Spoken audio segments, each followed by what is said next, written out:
Yeah, before sharing my screen, during the class time, please you mute yourself. Don't disturb. If you have any doubt, please you post in the chat box. Otherwise, you have to interact with our madam. But all of you, my humble request, please unmute. Please mute yourself. Okay, madam. Please you share the screen. yes, sir. Yes, sir. So before sharing my screen, sir, just I want to tell something. Yeah. Okay. Students, we have completed with the general characters and the classification of the bryophytes. And from today onwards, we are going to start with the type study. That is the Markantia. What is there in your syllabus of first year? Markantia you have studied, and you have studied about Anthoceros and also the Polytrichum. So we'll have the important points in the point of our competitive exam point of view. We are going to start with the main. I'll focus only on the main point, not the entire word to word, just the entire points what we'll be focusing on, okay, which are important. So okay students, I'm just start sharing my screen.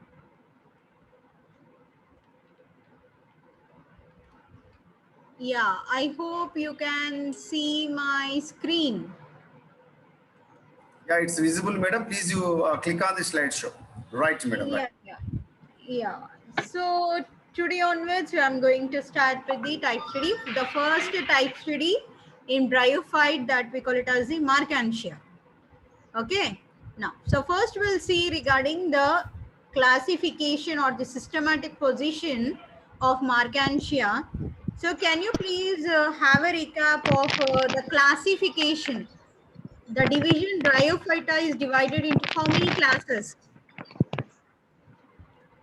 Students, you can interact with me. Bryophyta division is classified into how many classes? Three classes. So can you name them? Madam, Hepatopsida, Anthracnopsida. Yeah. Anthoceropsida, Bryopsida. Yes. Hepaticopsida, Anthoceratopsida, and Bryopsida. These are the three classes which are being classified under the division Bryophyta. Okay. So I have also given you some common names for these classes, what they are called as. Hepaticopsida are commonly called as? Liverworts. Liverwort. Very good. Liverworts. What about the Anthoceratopsida? They are commonly referred to as hornworts. Yeah, very good. And about Bryopsida? Mosses. Mosses. Yes. Very good interaction. Yeah. Next. So on what basis we have given those names? On what basis? Based on the structure of organism. Thallus. Yes, very good. Based on the structure of the thallus. Please, participants, those who are not interacting, can you mute yourself? It is creating a disturbance over here. Okay. So depending upon the structure of the thallus, they have named as such. So Hepaticopsida is a class.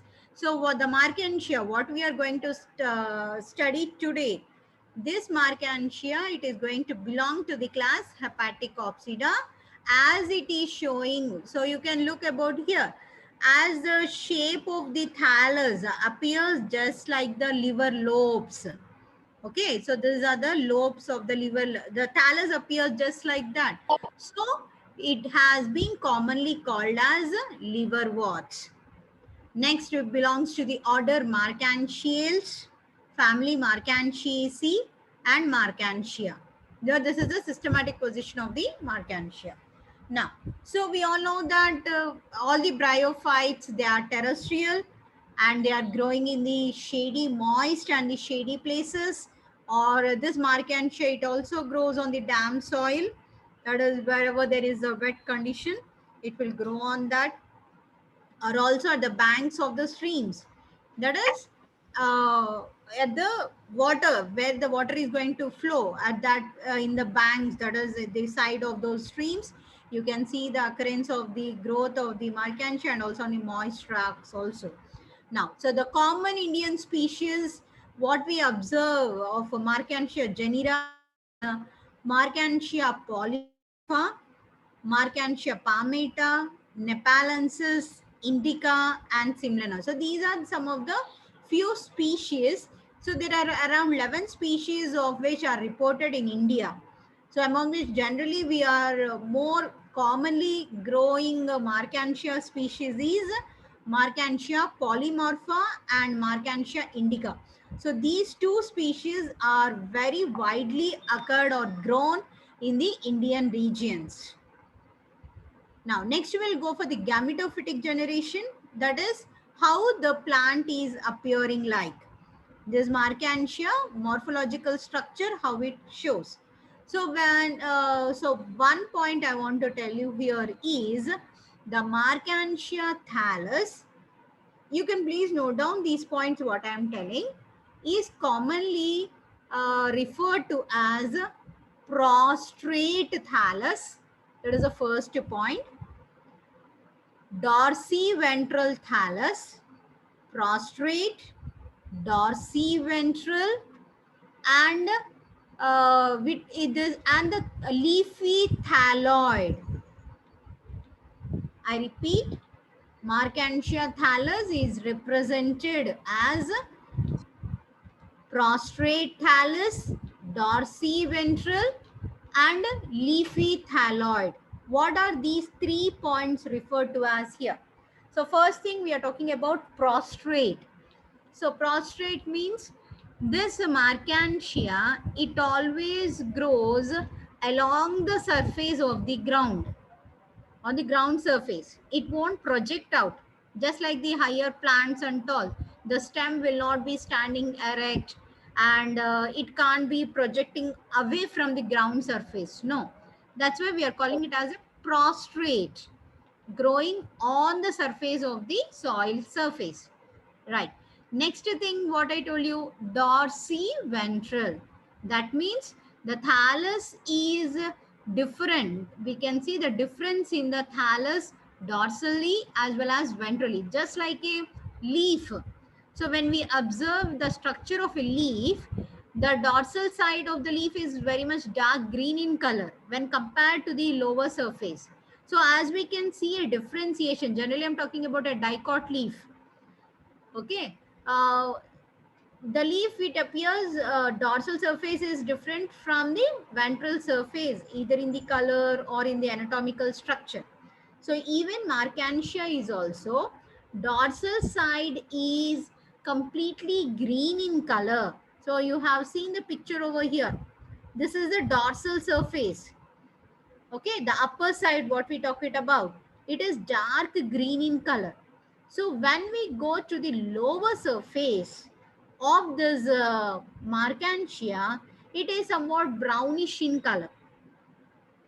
And one more difference what we can see here is on the dorsal surface, we can see a clear mid-rib or the mid-line on the lobes. These are the lobes. Okay. Each lobe in the center, you can see the presence of a mid-rib region. Okay, this is observed only on the dorsal surface. Next, on the ventral side, you can see the emerging of the rhizoids, hair or the root-like structures by which they are attached to the substratum. Okay, so prostrate, and we talked about,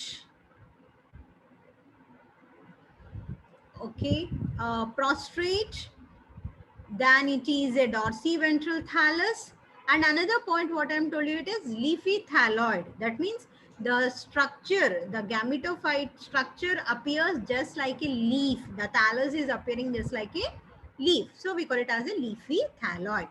So these 3 points are very important for your exam point of view. The bryophyte, which is prostrate or dorsiventral, having a leafy thalloid, we call it as a foliose thallus antam.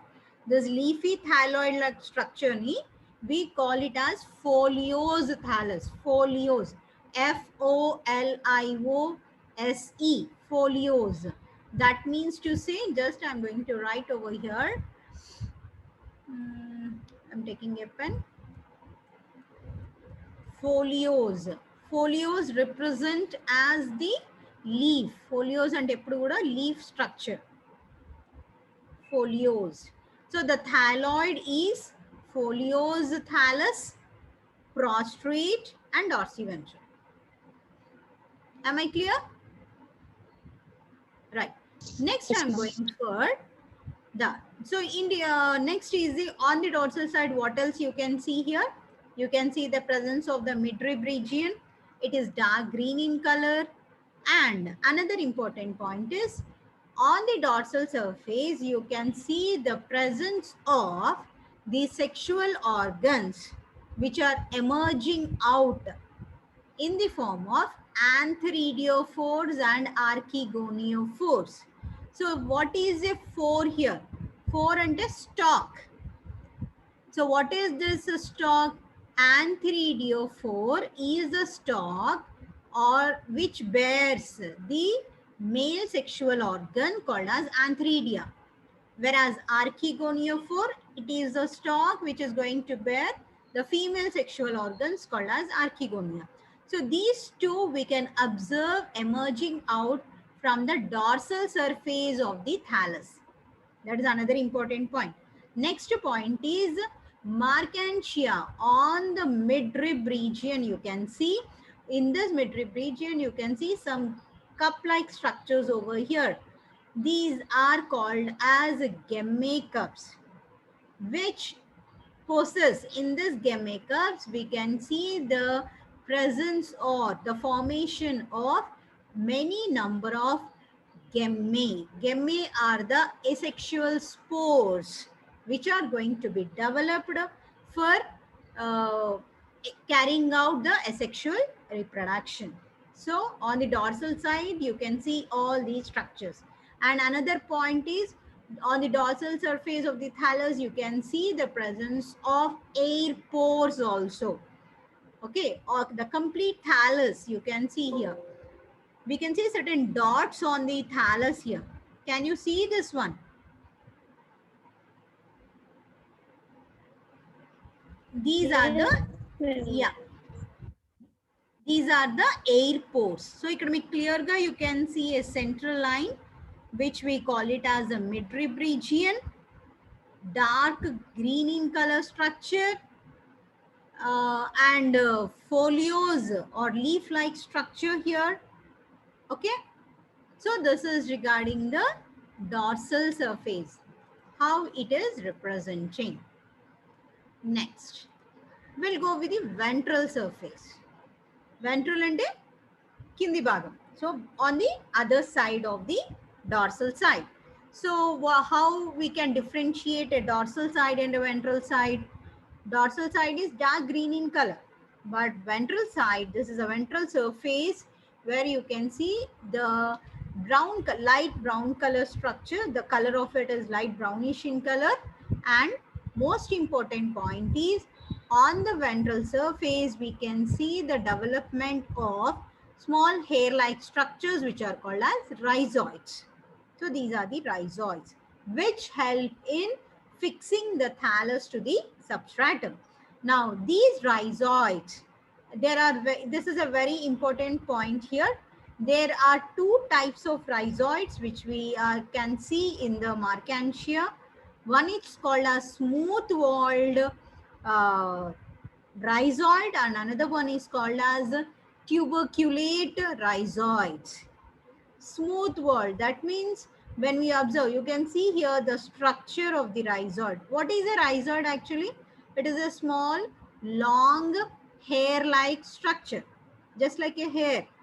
Okay, so when we observe it under the microscope, if the wall, the rhizoidal wall is smooth without any inner growth, then we call it as the smooth-walled rhizoids. And another one, what we call it as tuberculate. Why we are calling it as tuberculate? Because when we observe the internal structure of the rhizoid, the internal membrane is going to project out like this. It will show a peg-like, a small overgrowth of the inner wall like this. This we call it as a peg-like inner growths. So if the internal surface of the rhizoid showing a peg-like outer inner growth, then we call them as the tuberculate rhizoid. And if it is very smooth walled, you can't see any, you can make out the difference here. If there is no inner growths, then we call it as a smooth wall. So in Marchantia, we can see the presence of both smooth walled rhizoids as well as the tuberculate rhizoids. Now, apart from these rhizoids or along with the rhizoids, we can also see certain scales. Okay, now what are the scales? Scales ki rhizoids ki difference enti? Scale is somewhat harder in structure when compared to the rhizoid. Rhizoid is very soft, hairy like structure. But whereas scales are, they are also longer enough but somewhat thicker when compared to the rhizoids. Now, in Marchantia also, these scales, whatever we are talking about, they are also of two types. One is called as appendiculate scales and another one is called as ligulate scale. So based on the structure, we can classify them. So these are the most important points you people have to remember in the Marchantia. Ventral surface possess rhizoids and scales, whereas the dorsal surface possess gemmicups and the antheridia4 and the archegonia4, which are the sexual organs. So in the examination, the question may go on like this. In Marchantia thallus, the origin of sexual organs is, Dorsal surface. yeah, then you have to write it as the multiple choice may like this: dorsal surface, ventral surface, or on the margins, or none of the above. So the answer will be the dorsal surface. Always the sexual organs in the bryophytes, they emerge from the dorsal surface only. So those are the points you people have to remember. So that is regarding the external morphology of Marchantia, dorsal surface and ventral. Why I am differentiating as dorsal and ventral? Because the thallus is a dorsiventral foliose thallus. Now next we'll go for the internal structure of the thallus. Even this is also a very important point of view. So in the internal surface, just like our dorsiventral leaf anatomy. So when we cut the transverse section of the leaf, of a dorsiventral leaf, so we can see the differentiation of a dorsal side and the ventral side. So the dorsal side, we call it as the palisade parenchyma, and the tissues which are present on the ventral surface, we call it as a mesophyll tissue. Okay, so generally the outer surface of this gametophytic internal structure, we can see the presence of a single layer of upper epidermis and the single layer of lower epidermis. Okay, this is called as the epidermal region. Single layer of epidermis, upper and the lower. And along with the epidermis, I have told you the dorsal surface consists of openings, air pores. So we can see on the surface, on the upper side, that too on the dorsal side, at the upper epidermis, we can see the presence of the air pores. Next, below the upper epidermis, we can see some of the air chambers. That is, the tissues are very loosely arranged and the cells are arranged one above the other vertically like this. All these are the parenchyma cells, as it is a very simple primitive bryophyte. Already I told you in the general characters, we can see only the presence of simple tissues in the bryophyte. So all the cells or the tissues, whatever you are observing in the anatomy, they all are of simple type, that is of parenchyma type.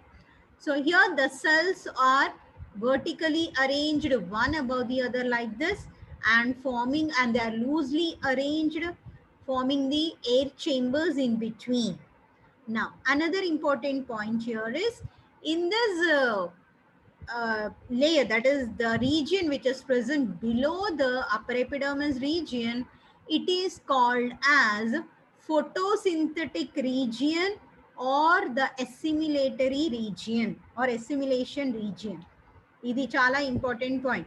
Below the upper epidermis, on the dorsal surface, we can see in the anatomy, we can see the photosynthetic region or the epidermal region. Assimilatory region. Why we are calling it as a photosynthetic region or the assimilatory region? Because in these cells, we can see the presence of chloroplast. So as the cell organelles chloroplast are present in them, the dorsal surface appears green in color due to the presence of chlorophyll pigment. And as the chlorophyll and the chloroplast are present, the upper surface is going to perform photosynthesis. Okay, so this is called as the assimilatory region or the photosynthetic region. Now, below this photosynthetic region, we can see the next region in the anatomy of the thallus, where the cells are very closely arranged with one another, which is called as the storage region. Okay, the cells which are present in this region are going to store the food material in the form of starch grains. And apart from that, some of the cells may store oil globules also, and some of the cells may store even the proteins. Okay, so the complete mesophyll tissue here in the uh, gametophyte of the Markantia is divided into these two regions. First region is called as photosynthetic region, and the second region is the storage region. Now when we go to the ventral side, that is completely the other side of the thallus, I told you it consists of the lower epidermal region, which is continuous. You can see the epidermal cells are continuous without any gaps in between them. And from the lower epidermis, we can see the development of rhizoidal cells or the rhizoids as well as the scales. So that's how we can differentiate between the upper epidermal region, that is the dorsal surface, and the ventral surface anatomically. So this is the photosynthetic region, this is the storage region, and all these are the rhizoids and the scales developing from the ventral side. So this is regarding the internal structure. Now when we go for the reproduction point of view, now in the reproduction, the Markantia is going to reproduce vegetatively as well as the sexual reproduction. So when we talk about the vegetative reproduction, the Markantia will reproduce either by fragmentation or by the gemme. Now, what is this fragmentation? That means when the some part of the thallus, when it detached from the main plant or the main parent, then that plant is having the capacity of developing into a new plant. In the notches, you can see here, these are the lobes, or in the notches, generally they consist of the buds, apical buds. So apical buds always have the capacity to regenerate and produce a new plant. So in the apical bud, so in the notches of these thallus, due to the presence of the apical bud, they can have the capacity to develop into a new plant. So that is how the fragmentation or the adventitious branches of reproduction will be carried out. And another important, very important point here is presence of the gemme cups. So I told you now on the midrib region, you can see the presence of the gemmacups. So these are the cup-like structures which are always developed on the mid-rib region. This is very, very important. Position of the gemmacups in Markantia, dorsal surface and on the midline or on the mid-rib region. So when we observe the gemmacup structure, in the gemmacup, you can see the development of spore-like structures. We call them as gemmae. So these gemmae, when we observe the structure, they are observing just like a 8-shaped structure, having a globose head with an notch in the center and with a stalk. So these gemmae, they are going to store the food material. Okay, so in each gemmacup, the number of gemmae may range from 8 to 10. So depending upon the species. So these gemmae, when they are released from this gemmacup, the stalk, with the help of the stalk, they are attached to the substratum, and by utilizing the food material in the gamma, they are going to germinate and produce a new plant. So this is very important. The position of the gamma is, the gamma cups or the gamma is on the dorsal surface. Next, when we go for the sexual reproduction, so always I told you that sexual reproduction in bryophytes is mainly of oogamous type of reproduction. In all the genera of bryophytes, they reproduce sexually by oogamous type. And when we talk about the Markantia, Markantia is a dioecious thallus. I think you have in the sexuality point of view, there are 2 points. One is dioecious and another one is monoecious. So what is the difference between those two? Dioecious ante enti, monoecious ante enti? Monoecious అంటే bisexual madam. Yes. Mali clear. Yeah. So dioecious ante ikkada the two plants, they both are separate from one another. The male plant will be separate and female plant will be separate. That is unisexuality. Whereas in a monoecious plant, we can see the presence of the male and the female sexual organs developing within the same plant. That is called as a monoecious. So Markantia is a dioecious thallus. That means to say male plant is different, female plant is different.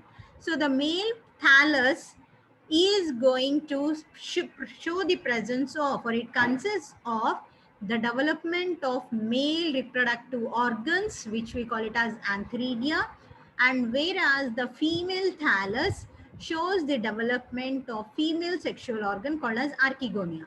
Next, inkoka important point enti ante ikkada in Markantia, the male sexual organ, that is antheridia, and the archegonia in the female thallus, they are emerging out of the main thallus from the dorsal side, and they are developed on a stalk which is called as, if antheridia are born on the stalk of the male thallus, that is represented as antheridiophore. అంటే ఇక్కడ మనం ఏమనొచ్చు, the reproductive organs or the sexual organs in Markantia are stalked sexual organs. అంటే ఏంటి, they are developed on a stalk. Now stalk of antheridia is called what? Stalk of antheridia is called Antheridiophore. Yes, very good. Stalk of archegonia, the female sexual organ? Archegoniophore.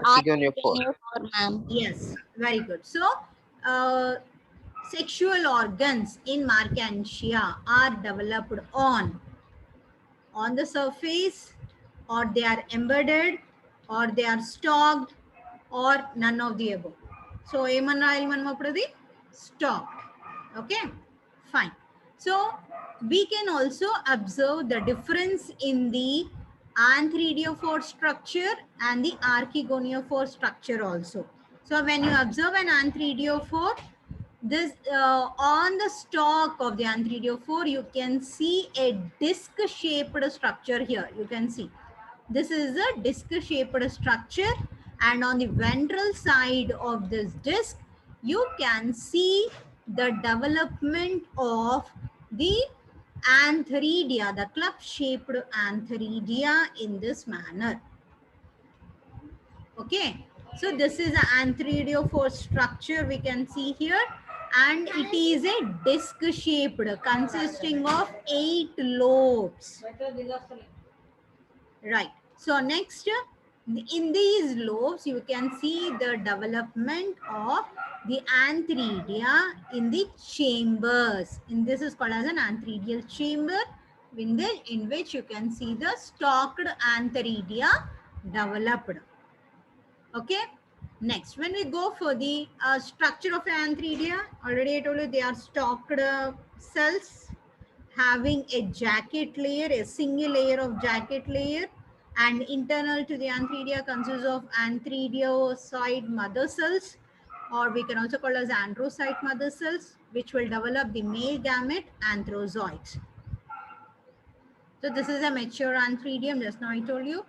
From the antheridial chamber, by the dispersal or by the disintegration of the jacket wall, upon maturity, anthrozoid mother cell will develop, produces the antheridiozoids or the spermatozoids, which are called as the male gametes. 9. Next thing is archegoniophore. You can see the structure of the archegoniophore here, just like a palm of our finger, of our hand.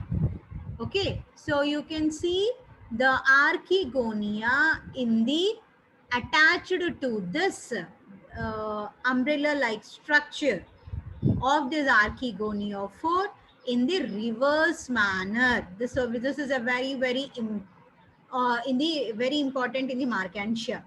Antheridiophore, in this archegoniophore, the archegonia are inverted. Inverted means we can see the emerging of the neck towards the downside of the archegoniophore, like this. Venter gets attached to the base of this archegoniophore, and the neck is emerging, or it is coming out like this. So, this point chala important. Inverted archegonia are observed in the Markantia. Okay. And in between them, surrounding this archegonia, we can see the leafy material like structure, or a sheet covering this archegonia is the perigynium. Peri means surrounding. Gynium means gynecium, which is representing always the female. So, all the archegonia, they are going to be surrounded by a protective layer or a protective sheath, what we call it as the perigynium. This is a important point. So that is regarding the archegoniophore structure. Here also we can see as many as 8 to 10 archegonia can be developed on each archegoniophore.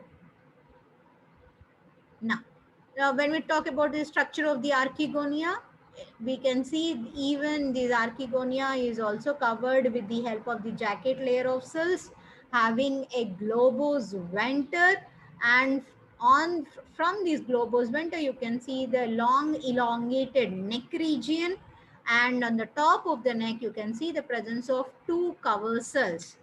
Okay, so which will divide and produce 4 at the maturity level. Now, in this neck also you can see the development of neck canal cells, and the venter going to possess the egg cell, which is a female gamete. So on maturity, the cover cells will open, and the neck cells or the neck canal cells, they will degenerate or they will get disintegrated, and they are going to form a mucilage substance, for which this mucilage, it will ooze out from the cover cells, which is the attracting point for the anthrozoids or the spermatozoids or the male gametes to reach the egg cell. So in mucilage anta kuda, it will just ooze out of this lid or from the neck it will come out. So this mucilage is generally of proteinaceous or sugary substance which attract the male gametes towards itself for fertilization. And at the same time, the moisture which is present in the surrounding region of the thallus helps the anthrozoids to swim towards archegonia and fertilization will occur. So this is regarding the archegonia. So this is a fertilization, how it is going to happen.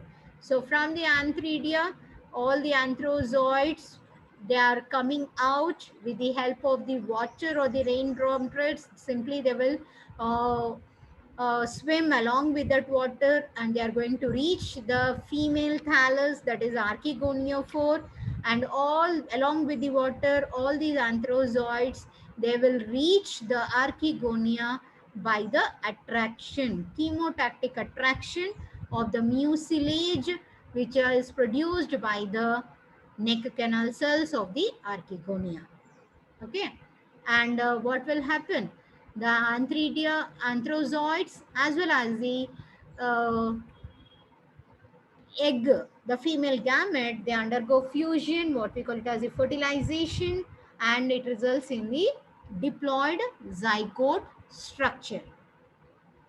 So with that, it ends with the gametophytic generation of the Markantia.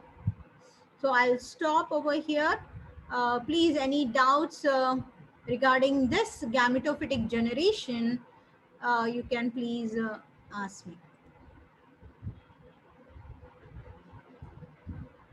Any point to be repeated once? That the time is only 2 minutes left over. So anything to be yet to be explained, please you can.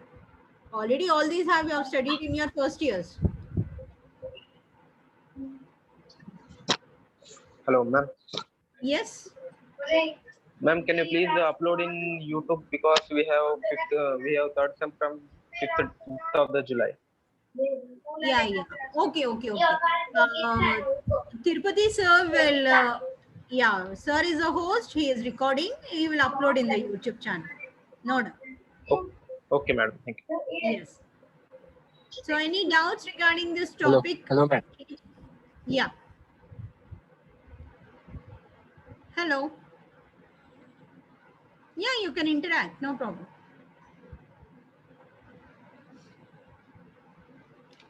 Any queries?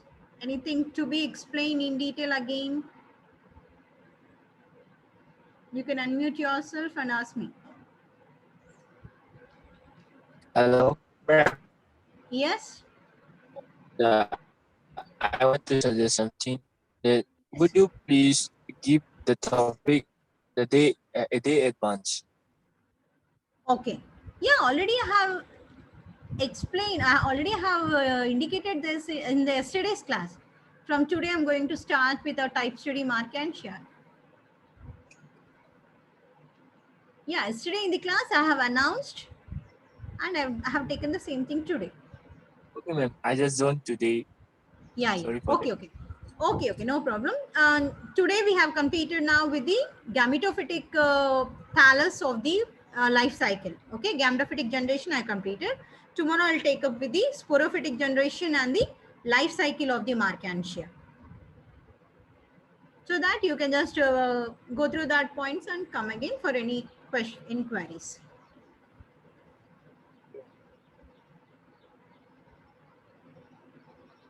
So thank you very much. I don't